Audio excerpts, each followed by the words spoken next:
What's going on, people, and welcome to a brand new episode of Too Many Games and Not Enough Time, the podcast series where we get to speak to incredible gamers across the globe. Once again, thank you for all of the love, and shout out the people who are listening to the thing and watching over there on Spotify, and then make sure you come over to the YouTube.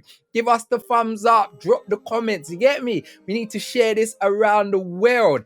Now, on today's episode, I'm talking to a guest that you may be familiar with because we were shading her on a former episode. But before we get into it, we need to give her her ratings because she is a black girl gamer. We are talking an instructor for twerk after work. I'm telling you, it is a gaming PT. She has the biggest smile and she's bringing that rhythm into gaming. The one and only 14 Toast 2. Welcome to Too Many Games. Hi, thank you for having me. I am super happy to have you on the pod today. We're going to get straight into it. Where did the name 14 Toast 2 come from? Because I'm baffled. I'm like, does this girl like to eat 28 toasts? Like, what's going on? I'm baffled. So I actually got asked this question the other day. And one of the things that I find most fascinating is when I was growing up, my brother was someone who was a heavy gamer. I read a lot of books. I loved gaming, but my family thought, oh, she likes reading. We'll just buy her books. So I only ever gamed on my brother's consoles. And then when I finally had enough money, I bought myself a PlayStation 2 and I set up a account on it, and it tells you to set up a gamer tag. And the options it was giving me were stuff like toasting marshmallow and like 75 and all of these things, and it was like 2 random words and a number. So I was like, okay, it has to be obviously 2 random words and a number. And 14 is my birthday, so if it's not 14, it's either 7 or 14. So I went for 14, and I was eating toast at the time, and there just so happened to be 2 slices of toast, and I was like, yeah, 2 sounds better than 1.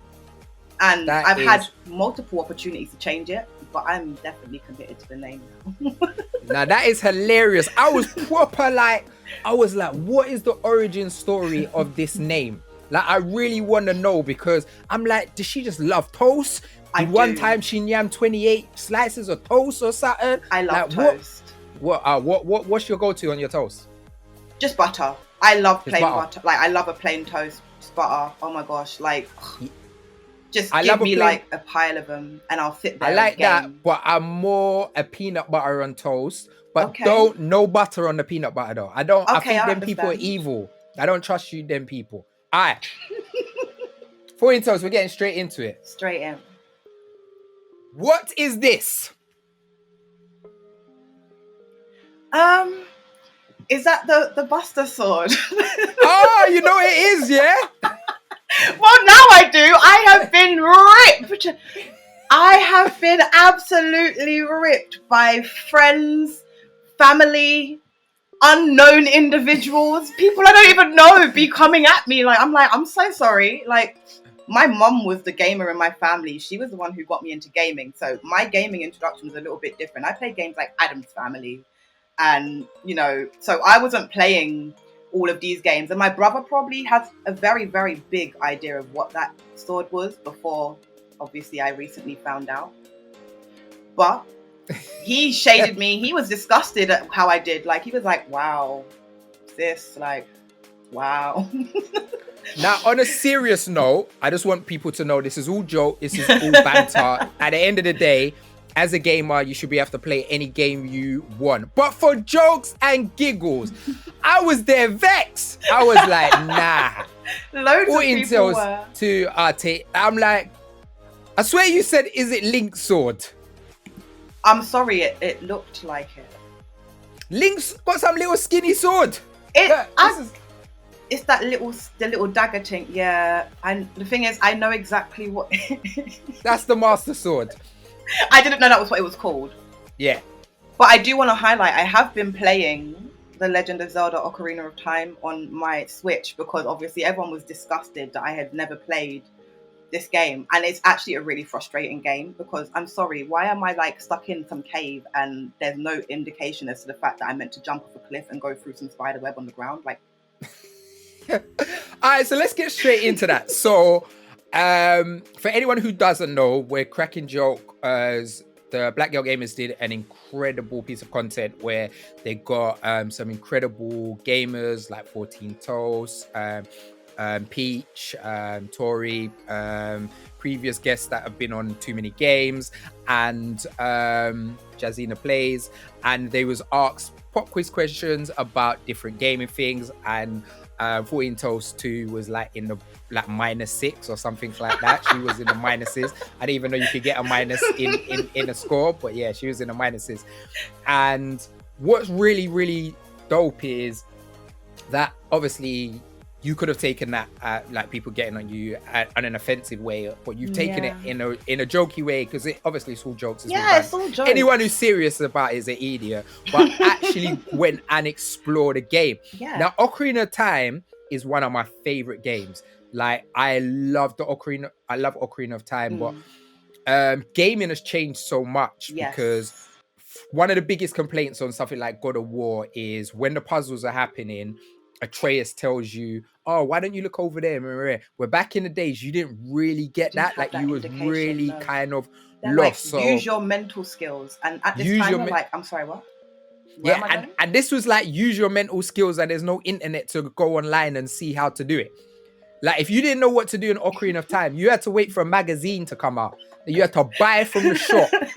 You had to wait for the magazine to come out, keep playing and try. Go to the shop, read the magazine, hoping the magazine is telling you the part that you need to do. But I'm not going to lie, that stuck me as well. I was like, where do I go? Because you don't want to jump to your death. The last thing you're going to think is, if I jump down there, I'm going to die. So I was petrified.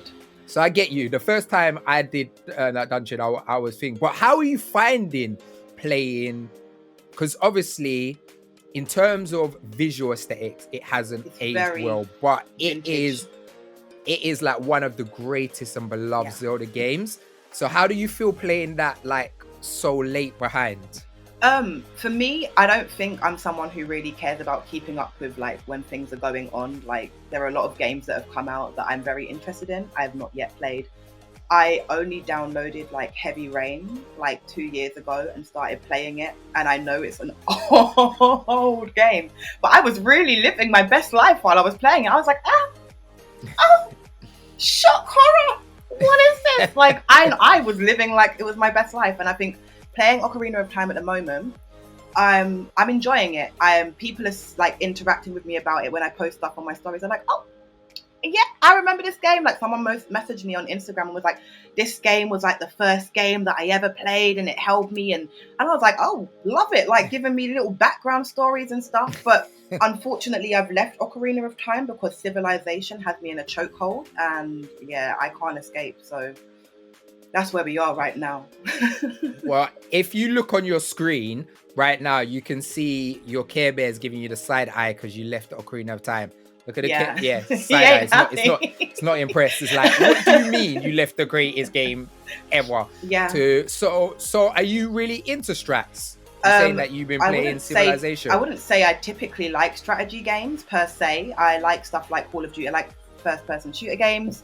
I like stuff like Fall Guys, like multiplayer games that are really fun and stuff. But Civilization, I actually came across this when I was in university. I lived with a guy who was like a big like computer tech guy, and he used to play this game Civilization. I used to sit there and be like, what are you doing? He'd be there for hours, and the computer would be like in this small hot room, and I was like, this game looks kind of cool. And I downloaded it on my laptop. This is probably like 10 years ago now, and I started playing it, and I was like, this game is kind of sick. Kind of abandoned my PlayStation.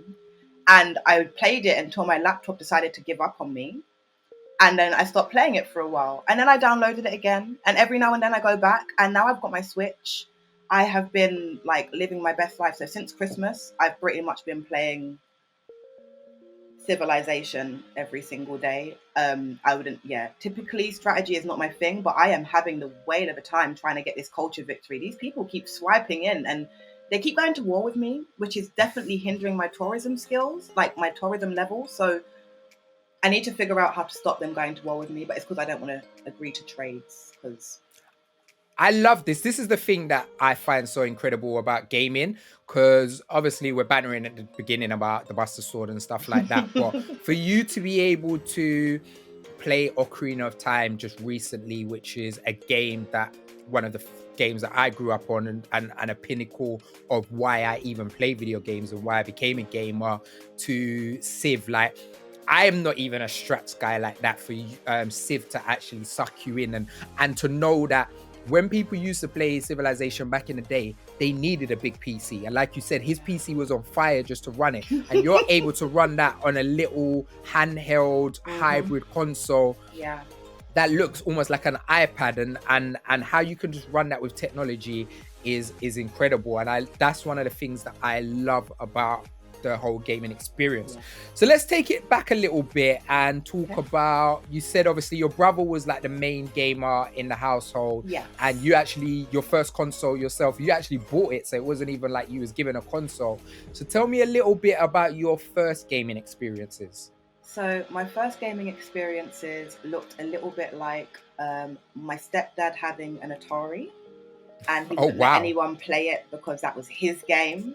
And he was like a big fan of all of them, like old school arcadey games. We used to sit and watch him. But my mum, I believe it was I'm rubbish with the console name, so I'm not even going to try. As you know from Play or Pass, if you've watched it, I don't know anything. So was it Mega Drive, Master System? It might have been. So we used to play Addams Family, and we played some Street Fighter stuff. I remember my mum was like a big fan of those games. Then we got a PlayStation. And that was when she actually got us, like me and my brother, an actual console for ourselves. And I was obsessed with, like when I used to go to the arcade, I was obsessed with dance mats. And so my mum, they came out with a Dance Revolution game, and my mum bought it for me, and I had the dance mat that plugged in. And so I used to be like, and I'd give my brother the controller and make him press the button so I could burst somebody. So that was like that. And then I used to like game with my cousins. So at my nan's on the weekend, we would always like get together and kidnap the TV, and we'd play Street Fighter EX plus Alpha. And we'd work our way through all the levels and try and complete them. And my nan would be like, "Go to bed, love, it's late. What are you doing up? It's 2:00 in the morning." And we'd be like, or Bomberman, that was also like one of our games. So yeah, I had like a weird introduction to gaming, because even though I liked gaming, I never really had a console myself properly until I was maybe like 17. That's super dope. All right, so we've got a lot to unpack there. So the first thing that I think is amazing is that obviously your mum and your stepdad was gamers, so they grew you into gaming. Yeah. And it's funny because like my mum didn't play video games at all. Okay. She wasn't interested in it. But my uncle worked in a gaming company, and then he got me my first console. And then my dad would play some of my console, but it was literally, I was the first proper gamer into our household. And then like my little brother, Mini Midas, became the super gamer and onwards. And I was going to ask you, my next question was going to ask you about rhythm-based games, and we'll get into that in a minute. So to actually tell me that you was plugging in and doing the Dance Revolution. Yeah, that little plastic thing. It was rustling everywhere. I can see you doing that. That's super hilarious. And in the Street Fighters and stuff like that. And one of the things that I love the most about Too Many Games is getting to talk to people about how connected gaming is with their family experiences. Mm-hmm. Like I literally, this is the 3rd season, and I haven't spoken to one person on the podcast who hasn't been connected with their family in some way when it came to gaming. Like there's always been a connection with them. So that's incredible. I love stuff like that. It's dope. So dope. So obviously you are the bubbly, that's one thing I love about you. When I first see you're so bubbly, you're smiley, energetic, lots of rhythm. Do you like rhythm-based games? Yeah, so I actually have Just Dance on my Switch. It was actually gifted to me by Black Twitch UK. Thank you. Little thank you. But yeah, I actually have Just Dance on my Switch, and I haven't played it as much as I would like to. I actually rearranged my room so I had like a nice space to play it, but I haven't actually played it yet. And I am a big fan of games like that. Like I remember when I had my favorite one was like I used to have a Nintendo Wii, and I used to like have all the Just Dances. I literally had like every single one when it came out. So all of the Just Dance routines that are on the kind of the multi-library. I'm like, I remember just like, baby girl, you know you got trouble. I'm like, yeah. I remember all the choreographies and stuff. Like, I'm that cheater who remembers the routines. It's not on purpose. Like, I used to bang it out. Like, I just used to bang it out. My favorite one on the Wii was probably the Michael Jackson experience. It was actually really challenging, but the routines were so sick. Like, and I actually felt like Michael Jackson, and my actual last name is Jackson, so it's kind of like, yeah. So. Saying 14 Two Toast Jackson, yeah. All right, cool. As the name's getting longer and longer. Longer and longer. No, that's dope. Yeah, because it's so mad. Because one of the things that I find really interesting is I can dance, but you see, when it comes to like dance games, my rhythm is trash. The two things that I'm really trash at: rhythm games and parrying. I can't parry for nothing in games, and my rhythm based kind of games are thing. So I've been playing Bethesda's new game called Hi-Fi Rush. Okay. I'm not sure if you heard of it. Really, really cool. It's like a American style art game, and really, really beautiful graphics, and it's all about pace and on the beat. And I'm just like, I had to put the assistance on there that shows you when you need to press it. This time I got rhythm, you know. Like, I was a dancehall artist. Like, I've got rhythm. I know how to do the thing, but when it comes to games, it's like, it's so weird. Like, that rhythm just doesn't connect with me. It doesn't translate for you. Yeah, it just doesn't translate for me. All right, what is one of the games that you are really excited to play that's either been released that you haven't played yet, where you hear everyone talking about it, or something that you're waiting to be released? So I recently came across a game called King of the Castle, which it looks a bit like a Civ type game, but a little bit different, more empire based. Or like, and it's something that also, I think, the way I've watched a couple of streams, it looks like you can play it with your chat. So your chat can actually make votes. So they're like your civilization, and they make votes on decisions that you make. And I'm like, oh, this looks like a little bit of an advanced type streamer Civ. I'm here for it. So yeah, I don't know. It literally just popped up on my screen the other day, and I was like, oh. So yeah, that is the game. I literally never had heard of it until like last week, and I was like, oh. And I've been seeing people streaming it, and it looks so cool. Yeah, no, I've seen it. It looks proper cool. I'm blown away how much this has kind of got you into strategy games. Because when Peach was on the podcast, we was talking about Fire Emblem. And I've never liked strategy games. They just never connected with me, even though I love RPGs. But the first one that clicked with me, is so random, is Mario plus Rabbids. And then I proper got into like, that's a really good strat that you should try on your Switch. Really, really good, Mario plus Rabbids.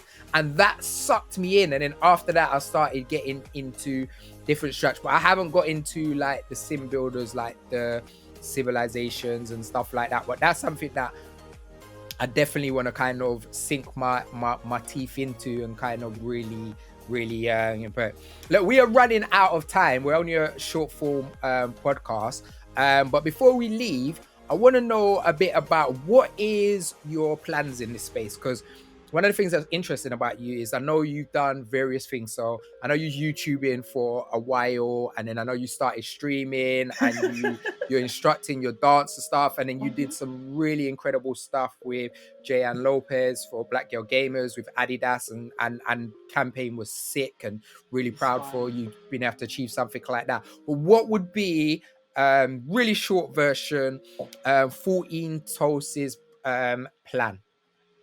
My plan is to get a laptop that can run a stream, so I can actually get back to streaming. I want to do like workout streams. I want to do civilization streams so people can learn about civilization. I love civilization, but I think people could play it with me and it'd be more fun. So for me, I actually want to just start streaming. Like for me, I did start streaming, life happened, and obviously I'm just trying to rebuild myself back up so I can actually do the things that I'm really passionate about doing. So hopefully 14 Toast 2 streaming, gaming, and fitness streams. So that's the goal.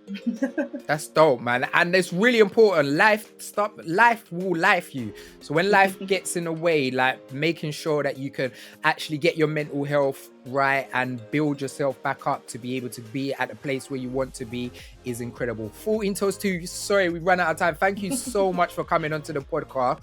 Really liking your energy, really liking your vibe. Until your stream starts back up, where do you want the people to come and join you if they want to support your team?